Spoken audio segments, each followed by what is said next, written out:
Olá pessoal, boa tarde a todos. Eu preferi fazer a gravação de um vídeo para apresentar o meu artigo e depois abrir a conversa através da webcam com vocês, porque assim eu posso me utilizar dos slides e me tornar talvez mais didático. Bom, inicio agradecendo o convite do Rodrigo. Espero que eu tenha alguma coisa a acrescentar, né, na tentativa de explicar ou tentar esclarecer algumas das minhas ideias em relação ao artigo que escrevi junto com o José González Monteagudo, que me recebeu na Universidade de Sevilha para um estágio de pesquisa, sobre justamente a diferença entre narrativas cartesianas e narrativas hermenêuticas em relação aos minerais acadêmicos como forma de autobiografia docente no Brasil. Ok? Bem, vamos lá então. Antes de mais nada, eu gostaria de chamar a atenção para um conceito de física que se chama paralaxe. Paralaxe significa a distorção de um objeto de acordo com a posição do observador. Não é? Ou seja, no dicionário é o substantivo feminino que expressa a diferença aparente entre duas localizações do mesmo objeto obtidas a partir de pontos de observação diversos. Ou seja, eu convido você a vir até a minha cidade, vamos passear na praça, e eu estou num canto da praça, você está em outro, e ao mesmo tempo é perguntado para nós que horas são. E de repente o relógio marca meio-dia, e eu na posição que me encontro digo, olha, 12:01. Você na posição que se encontra se diz 1 para meio-dia. Houve, portanto, uma distorção do objeto de acordo com a posição em que nós estávamos. Na verdade, eu falei sobre isso para introduzir a diversidade das possibilidades de análise de um mesmo objeto, em termos intelectuais. Não é? Ou seja, existem várias reivindicações sobre a origem de como se trabalhar com a narrativa autobiográfica, com o depoimento, com o testemunho e assim por diante. Na história, a dimensão biográfica aparece desde o período clássico, a vida dos Césares, por exemplo, e a autobiografia também aparece, desde questões religiosas, como as Confissões de Santo Agostinho, ou mesmo mais moderna, como as Confissões de Rousseau, passando na Idade Média pela geografia, não é? A história da vida dos santos, e mais modernamente pela ideia de prosopografia, ou seja, aonde você pega e analisa não um indivíduo, mas um grupo de indivíduos e as suas trajetórias, para dar conta das particularidades daquela comunidade, daquele grupo, daquele coletivo, enfim. Bom, nas ciências sociais, por sua vez, a partir de 1930, você tem uma valorização da história oral, cuja origem se remete, na verdade, a partir de 1917, 1918, com o início de pesquisas nesse ramo. Em 1950, nos Estados Unidos, a Escola de Chicago fortalece um pouco essa perspectiva, não só da história oral, mas também da ampliação dessa temática para os setores mais populares. Na educação, por sua vez, a partir de 1970, você tem o Henri Desroches, na França, com narrativas de vida, escritas de si, história de vida e várias outras terminologias que hoje são incorporadas à história da educação. De certa forma, o que se percebe atualmente é a percepção de uma conjunção de três dimensões que fazem valorar a questão biográfica e autobiográfica. Primeiro, a ideia de retorno de um sujeito, ou seja, a ideia de que nós não somos reflexos de uma estrutura maior, que nós não somos determinados por forças absolutas, mas que em nossa individualidade nós poderíamos produzir nossa história e também a história do grupo na qual nós inserimos. Em outro momento também a questão do próprio giro linguístico, ou seja, a percepção de que existe uma tentativa de expressão que passa pela linguagem e de como é difícil traduzir essa linguagem em empatia, em compartilhamento, em descrição exata daquilo que está acontecendo. Por último, mas não menos importante, o próprio giro subjetivo, ou seja, nós vivemos um momento dentro da estrutura social ocidental, na qual há uma grande valorização da individualização e da subjetividade, e, portanto, passa-se a apoiar esse tipo de perspectiva. Bom, é curioso porque, se nós formos pensar que existe um espaço biográfico, nós podemos alinhar uma série de manifestações que ocupam esse espaço biográfico, esse espaço sobre a vida de indivíduos. Arfut, que é uma crítica literária argentina muitíssimo interessante, diz que marca esse espaço biográfico, desde as suas formas mais tradicionais até as mais contemporâneas, biografias, autorizadas ou não, autobiografias, memórias, testemunhos, histórias de vida, diários íntimos, e melhor ainda quando são secretos. Também correspondências, cadernos de notas, de viagens, rascunhos, lembranças de infância, autoficções, romances, vídeos, filmes, teatros, autobiográficos, a chamada reality painting, os inúmeros registros biográficos da entrevista midiática, conversas, retratos, perfis, anedotário, indiscrições, confissões próprias e alheias, velhas e novas variantes de show, talk show, reality show, a videopolítica, os relatos de vida das ciências sociais e as novas ênfases da pesquisa e da escrita acadêmica. Em relação, inclusive, à escrita acadêmica, assistimos um exercício de ego-história, um auge da autobiografia intelectual, a narração autorreferente da experiência teórica, a autobiografia como matéria da própria pesquisa, sem contar a paixão de diários íntimos de filósofos, poetas, cientistas intelectuais, que acabam se convertendo numa espécie de conjunto de best-sellers. Todos nós queremos compartilhar da vida dessas pessoas para tentar entender ou seu talento, a sua excentricidade, as suas mediocridades e assim por diante.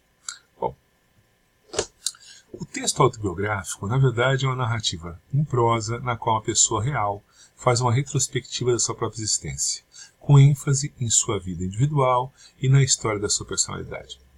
É curioso que, em termos teóricos, em termos literários, é colocada uma diferença entre autobiografia e memória, não é? Assim como também existe a dimensão do testemunho. Eu vou rapidamente diferenciar essas três coisas. A autobiografia é uma narrativa na qual a centralidade é o meu eu. Eu senti, eu vivi, eu me apaixonei, eu sofri por amor, eu tive sucesso econômico, eu perdi tudo que eu tinha. Ou seja, o centro é a minha experiência. Já a memória teria um enfoque voltado para o período em que eu vivi, as pessoas com quem eu me relacionei, aquilo que eu testemunhei. Então, portanto, a memória tem uma dimensão, embora individual, calcada na coletividade. E, por sua vez, o testemunho tem uma dimensão autobiográfica, memorialística também, mas é marcada por aquele que, não tendo o domínio da palavra escrita, não tendo a oportunidade recorrente de se manifestar, encontra ou alguém para transcrever esse testemunho, ou de alguma outra forma de apoio para que a sua palavra possa ser colocada e ser preservada. Bom, de certa forma, é curioso porque o tipo de pesquisa que eu me proponho fazer está vinculado a duas ideias, que é a ideia de ego-documento e de ego-história, ou também de autoetnografia. O que significa isso? O ego-documento é um conjunto de documentos que são produzidos como cartas, diários, autobiografias, memoriais e que dizem respeito ao indivíduo. Esse conceito foi criado por Jakob Presser e, na década de 80, Winfried Schulze, um alemão, faz uma ampliação para esse tipo de documentação para aqueles que são escritos de forma involuntária. Por exemplo, os processos judiciais, os relatórios de saúde, descrições da assistência social, entre outros, que poderiam, portanto, formar uma espécie de panorama autobiográfico ou biográfico e que, portanto, seriam produzidos dentro das instituições. Bom, como que as ciências humanas têm visto essa forma de descrever a si mesmo? Eu analiso três perspectivas, uma da literatura, uma da história e uma da antropologia.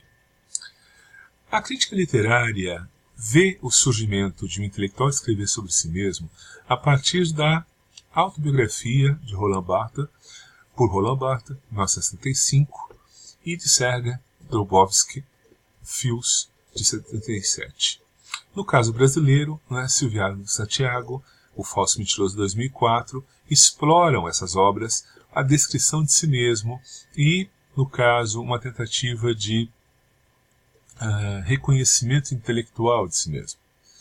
É importante perceber, como já disse anteriormente, que existe uma diferença entre escrita memorialística e escrita autobiográfica.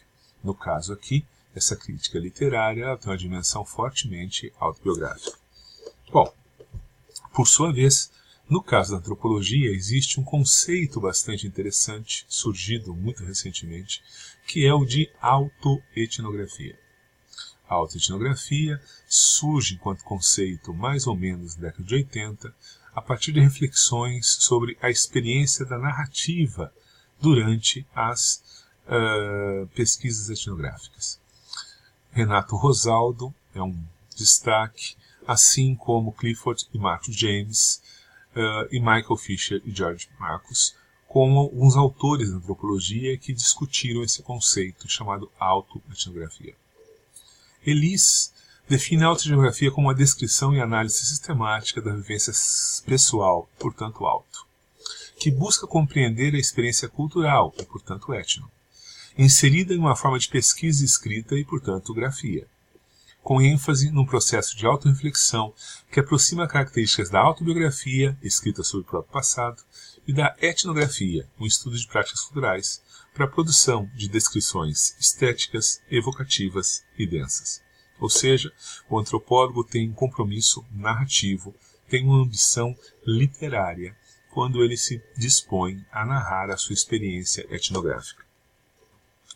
Não é o caso do historiador, por exemplo, aonde existe um preconceito como se falar sobre si mesmo fosse, na verdade, calar sobre uma série de injustiças, uma série de tristezas do mundo.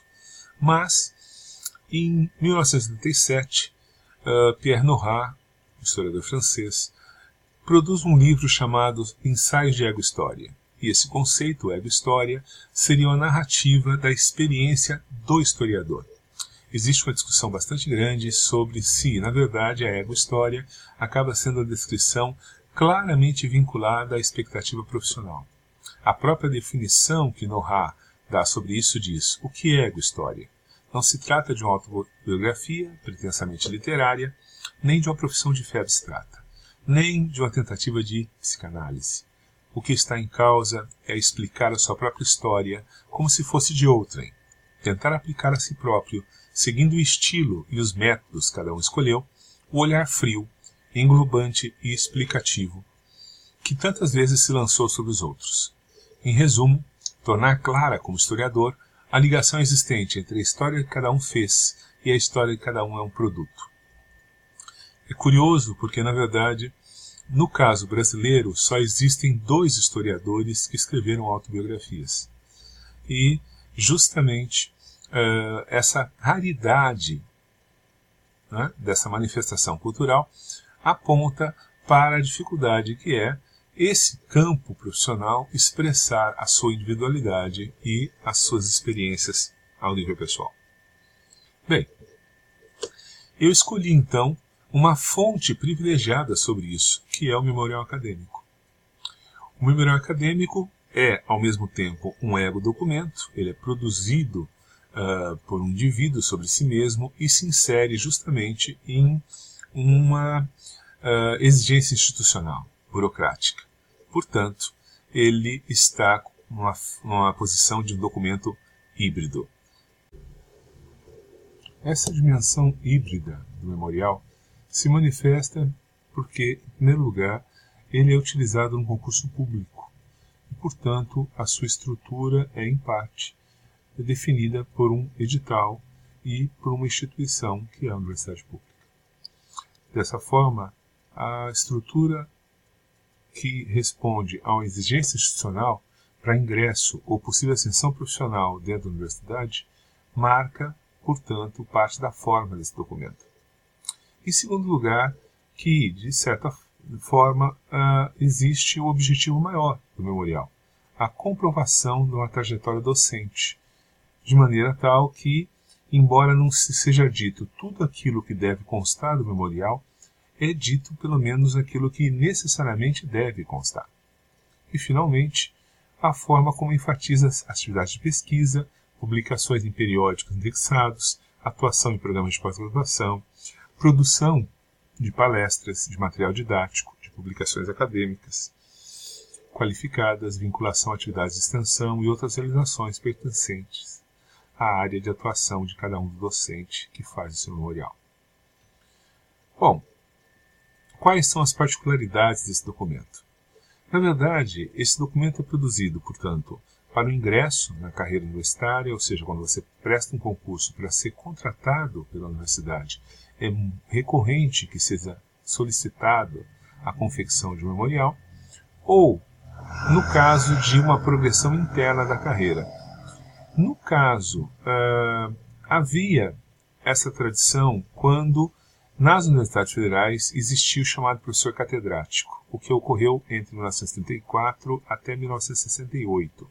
De 1934 a 68, havia professor catedrático. A partir de 68, deixa de existir o catedrático e passa a existir o professor titular.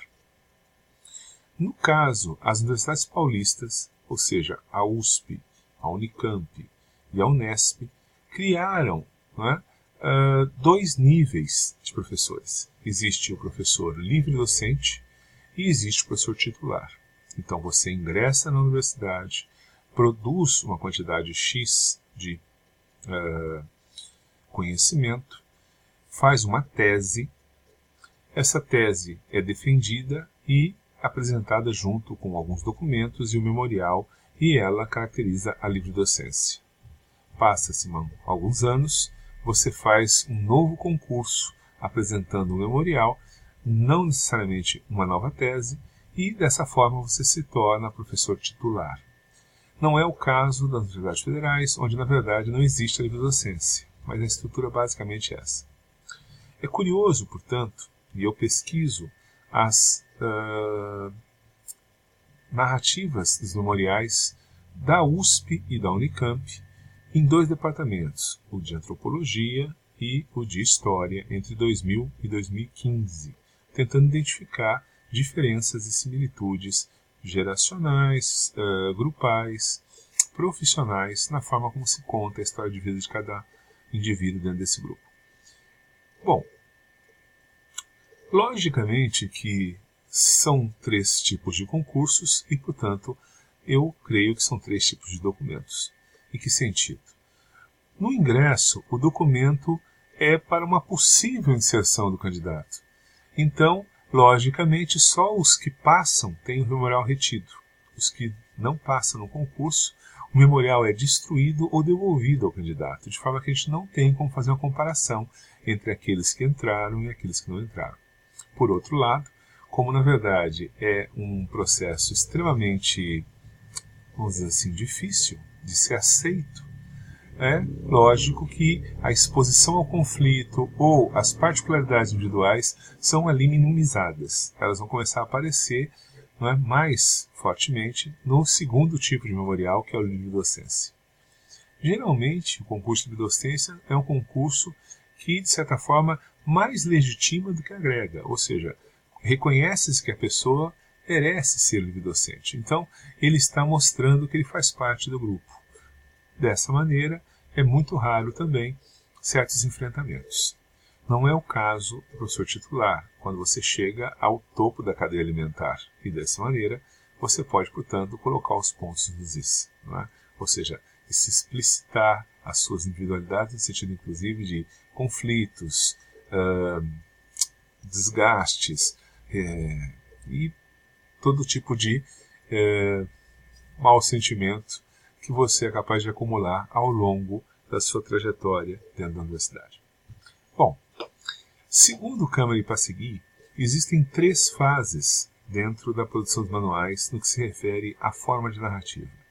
Existe a primeira fase, que é de institucionalização da própria universidade, para 1930 e 1950, onde existe uma maior rigidez formal, ou seja, se parece muito mais com um currículo, esse tipo de memorial, com sequenciamento cronológico rígido, documentado, eventualmente rápidas referências pessoais às descrições do ambiente familiar e escolar, mas mais no sentido de dizer, olha, eu vim de boa família, ou eu superei grandes dificuldades, ou a minha família já tinha um perfil intelectual, né? Ou eu sempre me destaquei dentro das escolas. A segunda fase, que é de consolidação, 1950 e 70, já há uma aproximação com a ideia de currículo vitae, muito mais vinculada talvez à própria burocratização do Estado e à aproximação dos intelectuais brasileiros com a tradição norte-americana. E na tradição norte-americana, onde há essa perspectiva que hoje nós chamamos de perfil Lattes, que é do publisher perish, ou seja, ou você publica ou você desaparece, não é? Então é necessário você mostrar o que você tem publicado, o que você tem produzido. E, portanto, é necessário quantificar, ponderar, enumerar e somar, fazer médias e etc. em relação à produção intelectual. Na verdade, é a ideia de um intelectual enquanto uma profissão mais do que uma erudição. Finalmente, a partir de 1980, nós temos uma diversificação, aonde surge uma maior valorização da perspectiva pessoal, teoricamente influenciada pelo próprio giro linguístico e subjetivo, e a crescente diversificação da universidade e da carreira universitária em si. Sobre esses memoriais, é curioso perceber que são documentos onde se percebe uma tensão entre pessoas que, de certa forma, têm uma proximidade muito grande com a linguagem, ou porque leram muito, estudaram muito, ou se expressam muito.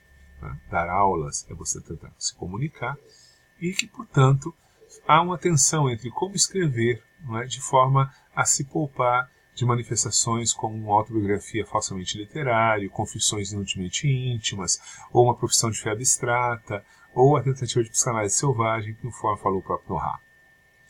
Por outro lado, né, há uma tensão, ainda mais hoje, onde essa hegemonia do padrão Lattes exige uma quantificação crescente da produção intelectual, que, de certa forma, valorizar o subjetivo é resistir a essa quantificação e a essa homogeneidade, né, de forma tal que talvez a narrativa aí se reverta, ou se revista, melhor dizendo, de uma dimensão extremamente humanista. Bom, de qualquer modo, olhando os memoriais, eu acabei identificando duas tradições que não são estanques. Eventualmente elas se fundem e existem muitas particularidades, sutilezas nesse processo. Uma tradição que é de enumeração, ou seja, cartesiana, próxima ao currículo vitae, de 1900 e tanto, 1900 e tanto, eu fiz isso, escrevi aquilo, estive lá. Né? De 1900 e tanto, 1900 e tanto, eu já fiz aquilo, aquilo outro, participei disso, participei daquilo, fiz mais aquilo lá. Enquanto há, por outro lado, também aqueles que optam por uma descrição mais hermenêutica. Né? Minha mãe influenciou, estava doente, quando eu tive que fazer o pós-doc, isso, né, me prejudicou de uma ou de outra maneira, ou nasceram ali meus filhos, ou, enfim, a vida pessoal, a vida intelectual se mesclam de um maior ou menor grau. Logicamente que existem também outras particularidades, por exemplo, o próprio acabamento gráfico dos memoriais. Existem memoriais que são encadernados, né, de forma diferenciada, apresentam imagens, fotos. Eu já peguei um, por exemplo, com cartas íntimas da pessoa em relação aos filhos, em relação ao marido, em relação aos colegas, e que ela reproduzia cotidianamente fotos da família na praia e assim por diante, em que foi uma experiência bastante curiosa e rica em termos intelectuais, em termos estéticos. Peguei outro, por exemplo, de um professor da área de artes, em que o memorial era um deslumbre em termos de acabamento gráfico. Ele criou uma letra específica, um tipo específico, uma apresentação gráfica, onde na verdade havia uma marca d'água, né, no fundo da página, que ligava uma página à outra, um cuidado enorme com o uso de imagens, gráficos, uma preocupação com a comunicabilidade do próprio memorial, enfim, isso é uma coisa que vai variar de um grupo para outro, de um indivíduo para o outro. De certa forma, isso reflete o quê? Em primeiro lugar, talvez as próprias regras do jogo dentro do campo acadêmico específico. Ou seja, possivelmente um memorial de um professor da área de artes tem características bastante particulares que o distinguem de um memorial de um professor da área de matemática, por exemplo. Ou um professor de antropologia, onde a experiência etnográfica é marcada pelo uso de um diário de campo, tem maior facilidade, talvez, em descrever as suas experiências ao nível pessoal do que, por exemplo, um professor de engenharia. Por outro lado, a própria dimensão daquilo que o Bourdieu chama de ethos de cada geração, ou seja, aquilo que é entendido como legítimo, como desejável, como parte de uma ética de apresentação frente aos seus iguais. Finalmente, o próprio contexto de inserção do autor no ritual do concurso, ou seja, quem está prestando quanto de bala na agulha, quanto de poder, de prestígio ostenta frente à própria banca e frente à sua própria área. E, logicamente, as estratégias de autorrepresentação e autofiguração, aonde, como disse Fernando Pessoa, o poeta é um fingidor, finge tão completamente, que chega a fingir que é dor, a dor que deveras sente. Mas, na verdade, todos nós somos fingidores. Todos nós estamos inseridos em uma performance, em um teatro, em um ritual, do qual nós conhecemos as regras e na qual nós buscamos certos resultados. Então, esses fatores acabam, de certa forma, delimitando o que seria esse memorial ou o tipo de apresentação que ele vai ter. Existe também uma tensão entre a ideia de que o saber científico deveria estar próximo do tratado, aonde, portanto, a doutrina é primeira e o estilo ocupa o segundo lugar. Enquanto a tradição intelectual nas ciências humanas brasileiras, desde o surgimento da USP, década de 30, começa a negar a outra versão, a versão do ensaio, que tem uma forte ligação com a literatura e na qual o estilo é primeiro e a doutrina ocupa um segundo lugar. Não importa como isso se dá, o que importa é que, em qualquer um dos casos, tanto na narrativa cartesiana quanto na narrativa hermenêutica, nós vamos encontrar processos de auto-interpretação e autofiguração, ou seja, um teatrinho, uma forma de se apresentar e de tentar marcar uma memória. Quando você enumera, quando você é cartesiano, você tenta mostrar um itinerário profissional cuja lógica é externa, ou seja, na verdade, as exigências que o edital te dá ou que o próprio currículo Lattes pede. A narrativa, portanto, é linear, ou seja, segue em linha reta, cronológica, unidimensional, somente profissional, e, portanto, objetivada, no sentido que são êxitos sucessivos, acumulativos e mensuráveis. Eu posso contar quantos artigos eu publiquei, quantas teses eu orientei, quantos eventos eu participei e assim por diante. Tudo isso ordenado e institucionalizado. Já a narração, ela busca uma exposição vivencial. É aquilo que eu vivi não só dentro da universidade, mas também fora da universidade ou pela universidade. Ela tem uma lógica interna que é a minha lógica, o que eu senti, o que eu pensei, o que eu me lembro, o que eu valorizo disso. A narrativa é linear, que é uma tradição de se contar em termos cronológicos, só que ela é multidimensional e é subjetivada. Aborda experiências diversas e os êxitos profissionais, tem elementos tanto mensuráveis e institucionais quanto imensuráveis e pessoais. Bom, eu sou um historiador, e então eu observo esse conjunto documental, esses vários documentos, dentro de uma perspectiva bastante particular, que é da minha área de pesquisa.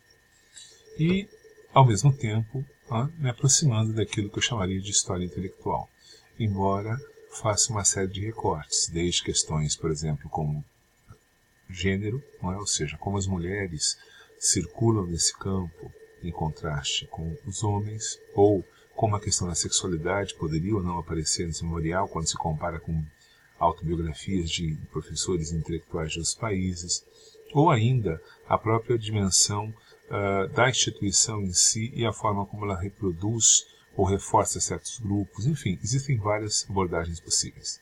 De qualquer modo, é interessante perceber como que esse documento, enquanto fonte de informação, enquanto recurso de pesquisa, pode oferecer uma série de informações e enriquecimentos por parte do pesquisador da área de ciências humanas. Eu vou a uma citação interessante do Miceli sobre justamente as elites e os documentos que falam dessas elites. Como mostra Sérgio Miceli, as definições correntes sobre qualquer objetos são parte do objeto que se pretende desvendar, ou melhor, que não existe a rigor separação ou descontinuidade entre o objeto e os materiais que falam dele, que o expressam ou que de alguma maneira lhe dão uma forma de existência. Nesse caso, o memorial expressa da existência, manifesta o que é a vida universitária, o que é a carreira de um intelectual dentro, né, da Universidade Brasileira. Aquilo que o sociólogo identifica como uma maneira de proceder das elites inscritas nas fontes que elas produzem, encomendam ou subsidiam, ou seja, seus modos de operação, valores, cultura política, sentimentos vigentes de hierarquia, padrões de relacionamento, características materiais e mentais, aplica-se com as mediações devidas às fontes disponíveis sobre outros grupos sociais. Se no caso dessas elites tais fontes, mais que apenas falar sobre elas, indicam o modo como elas gostam que se fale delas e o controle que exercem nessa direção, o mesmo acontece nas fontes sobre grupos de pessoas com acesso privilegiado à produção cultural e simbólica, como é o caso de intelectuais ou dos intérpretes de teatro.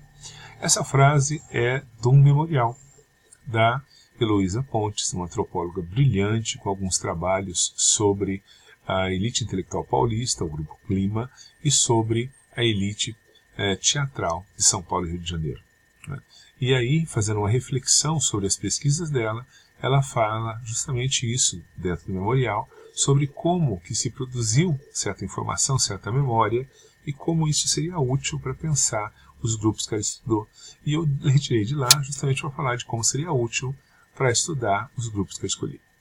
Bom, no entanto, pesquisar é sempre brincar de malabarismo com facas. Ou seja, se você bobear, se você não for habilidoso o suficiente, você no mínimo se corta. Se você for muito mal habilidoso, você corta você e mata o orientador, ou de ódio ou de tédio. Então, quais são as angústias que a pesquisa traz para nós? Primeiro, a dificuldade de se estruturar hipóteses a priori. Como é um material muito diverso, eu trabalho com mais de 70 memoriais nesse recorte temporal que eu faço de 2000 a 2015, não é? De 2 departamentos da USP, 2 departamentos da Unicamp, com cursos de livre docência e de titularidade, e é difícil, na verdade, homogeneizar uma narrativa tão diversificada. Então, as hipóteses a priori são muito difíceis de serem feitas, e eu não me arrisco a fazer isso. Em segundo lugar, a impossibilidade de definir procedimentos prévios e sistemáticos para abordar a variabilidade e amplitude do material. Ou seja, como a própria forma é muito diversa, existem aqueles que têm um acabamento estético maior, aqueles que não têm preocupação com a questão estética. Existem aqueles que, não tendo preocupação com a questão estética, que é o caso da Unicamp, por uma série de fatores, você tem, no entanto, uma diversidade narrativa muito grande, a forma como a pessoa resolveu escrever. Você tem, além disso, questões que dizem respeito à orientação de gênero, à percepção de conflitos de raça, de sexo e assim por diante. Existe o tempo todo a possibilidade de se reconfigurar pressupostos, ou seja, imagina-se que você vai encontrar uma coisa e você encontra outra, mas faz parte do próprio elemento da pesquisa. E, finalmente, a relativa transitoriedade dos resultados, que exige interpretações, tanto sutis quanto rigorosas, no sentido de que novas abordagens poderiam surgir, novos insights vão surgindo de acordo com que você encontra outros materiais ou compara com outra literatura, de forma, portanto, que é uma pesquisa em andamento. Ela não se fecha, ela continua o tempo todo. É muito rico, mas também é um pouco angustiante.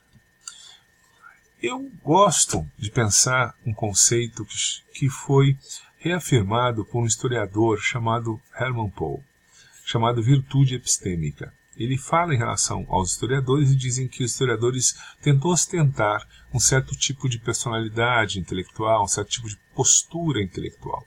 E eu acho que isso serve para pensar um pouco que tipo de postura que esses memoriais buscam reivindicar em relação a esses autores. No caso dos historiadores, objetividade, rigor, atenção, que acaba legitimando-os profissionalmente. Bem, de qualquer forma, além desse conceito de Hermann Pohl, eu gosto também de outro conceito de um rapaz um pouco mais conhecido por nós, que é o meu amigo, o seu amigo, o nosso amigo, Pierre Bourdieu. Bourdieu apresenta alguns conceitos que são muito úteis para se pensar a questão do memorial. A ideia de campo, ou seja, a percepção de um espaço de disputas entre os atores sociais e, particularmente, o campo então científico. E nesse campo científico essa disputa acaba se convertendo em controle e fluxo daquilo que a gente poderia chamar de capital científico. E, logicamente, que a forma como esse capital se exprime, a forma como ele circula, refere-se também a uma certa concepção do que é a ciência, do que é a universidade, do que é o vínculo entre os colegas e assim por diante, que está delimitado pela noção de ethos. Na verdade, tudo isso se traduz em dois tipos de capital. O capital chamado científico puro, ou seja, a forma como a produção do indivíduo impactua na sua área de conhecimento, então é justamente o reconhecimento dele enquanto um sobrenome forte, enquanto um pesquisador fodástico, ou então institucional, ou seja, a maneira como ele vai ocupando cargos e, dessa forma, fazendo o papel de gestão e de controle de recursos. De repente, o indivíduo não tem tantos livros citados, ele não tem uma carreira tão brilhante, mas ele ocupou posições chaves que permitiram a sua relevância, a sua sobrevivência e seu prestígio no interior do grupo. Então são dimensões importantes a serem percebidas nessas narrativas de vida. Quais são as características gerais dos memoriais? Eu vou ser bastante rápido para enfatizar de forma esquemática coisas que a gente encontra ali. Primeiro, é a ideia de que a firma está aberta e atendendo o mesmo endereço. Ou seja, é uma prestação de contas. A pessoa diz o que ela viveu, mas ela não quer entrar em conflitos. Não é um acerto de contas. Então, sabe-se que você vai continuar trabalhando no departamento, que os vínculos vão se manter e que esse documento, inclusive, vai ter sempre disponível para consultas futuras, apesar de nem sempre as pessoas lembrarem disso.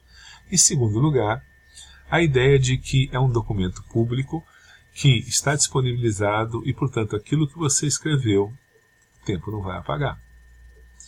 Justamente por isso, as pessoas não colocam os nomes dos bois, evitam colocar os dedos nas feridas e tentam se preservar de conflitos desnecessários. Pelo menos a maioria dos memoriais age dessa maneira. Quando existe alguma coisa mais indiscreta, uma coisa mais tensa, geralmente não se nomeia, faz referências gerais, bastante pouco sutis, mas que permite, de certa forma, poupar o conflito direto. A outra característica interessante é que todo mundo é campeão. O nosso amigo Fernando Pessoa tem um poema chamado Poema em Linha Reta, em que ele diz algo mais ou menos assim: eu nunca conheci quem tivesse levado porrada. Os meus amigos são campeões em tudo. Somente eu, que tantas vezes fui fraco, tantas vezes fui vil, tantas vezes fui covarde, tantas vezes fiz papel de tonto. Nas narrativas sempre existe uma espécie de ganho sedimentar. Eu consegui chegar à faculdade, foi um feito heróico. Nisso eu consegui fazer o mestrado, foi uma coisa maravilhosa. Eu fiz o doutorado, montei meu grupo de pesquisa, publiquei meus livros, ganhei minhas bolsas, etc, etc, etc. De forma tal que Quando aparecem derrotas e fracassos, são mais para justificar o meu poder de superação do que, na verdade, reconhecer as minhas limitações como qualquer ser humano. Nós vivemos na universidade entre super-homens. Uma outra característica é justamente a baixa identificação de ser professor enquanto uma performance. Ou seja, na verdade as pessoas acham que nós nascemos professores. Não percebem que existe todo um esforço de dramatização ou de treinamento gestual, comunicacional e de outros níveis para nós nos fazermos o que somos, né? E assim parece que é fácil dar aula, é só ser você, mas na verdade não é isso. Você não é só você, você é um você que quer comunicar, passar uma certa mensagem, significar alguma coisa e etc, etc, etc. É curioso que mesmo quem trabalha com esse conceito de performance, que é muito importante, muito interessante na antropologia, por exemplo, além de outras áreas, não reivindica essa noção para falar sobre si mesmo. Também, não é? Vale lembrar que talvez seja uma questão geracional, mas todas as pessoas fazem referência à questão das tensões de classe. Como, na verdade, hoje os memoriais estão falando sobre pessoas que têm entre 45 e 55, 60 anos, as questões de gênero, de raça, de sexualidade são praticamente inexistentes. De forma tal que, possivelmente, nos memoriais das próximas gerações, a presença de Marx, que se faz notar hoje de forma maciça, vai ser dividida também com a de Zumbi, de Pagu e de Foucault. Ou seja, as jovens pesquisadores como vocês vão acabar falando sobre questões que envolvem a raça, que envolve a questão de gênero e que envolve questões de sexualidade. Nós, os velhos pesquisadores, ainda temos dificuldade de lidar com isso. Bom, também existe uma outra dimensão que é pouco lembrada, que é a referência à corporalidade. Eu tenho colegas, por exemplo, que têm problemas cardíacos, dependência do álcool, uso de drogas, que têm problemas de saúde como pressão alta, diabetes, triglicérides, têm descolamento de retina, quebram braços ou pernas, e ninguém manifesta-se sobre a forma como isso impactua na sua produção ou no processo de desenvolvimento da sua carreira. Por exemplo, uma amiga minha, muito querida e brilhante, teve um deslocamento de retina que praticamente paralisou a carreira dela por quase 2 anos. Hoje, ela é uma mulher relativamente jovem e poderia se aposentar por invalidez porque ela tem a visão comprometida. Mas isso não aparece no memorial dela, por exemplo. Então, essa dificuldade de nós pensarmos em termos de integração entre aquela coisa que é a mente e aquela outra coisa que é o corpo. Nós somos reféns de uma dicotomia cartesiana que coloca de um lado a mente e de outro lado o corpo, não percebendo que essas duas coisas interagem. Qualquer bom neurologista ou mesmo psiquiatra poderia dizer o quanto a gente está errado, mas a gente não ouve eles ainda. Tá? Faz parte dos vícios das ciências humanas de serem muito fechadas em si mesmo. Bom, existem várias formas de inferno e estar na universidade é uma delas. Porque você tem que conviver com pessoas que têm um ego muito grande e, logicamente, vem daí as dificuldades de convívio. Às vezes, eventualmente, aparece uma ou outra nota em relação a isso, mas geralmente, como eu já falei, são de natureza genérica.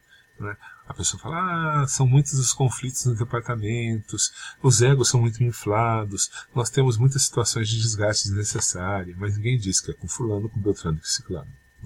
Faz parte do show de todos nós. Se não existe sexualidade, não existe corporalidade, também existe um grande silêncio sobre a sobrevivência de uma certa tradição misógina na instituição, ou seja, a forma como as mulheres recebem certos estigmas e é visto como fragilidade, limitação, incapacidade, certos aspectos da condição feminina. Assim como a condição sexual, que é estigmatizada, e omite tensões e encantamentos entre afetividades, relacionamentos entre professores e alunos, né, entre processos de orientação e assim por diante. Bom, de certa forma, tudo reflete essa dificuldade sobre o equilíbrio entre o público e o privado, entre o pessoal e o institucional.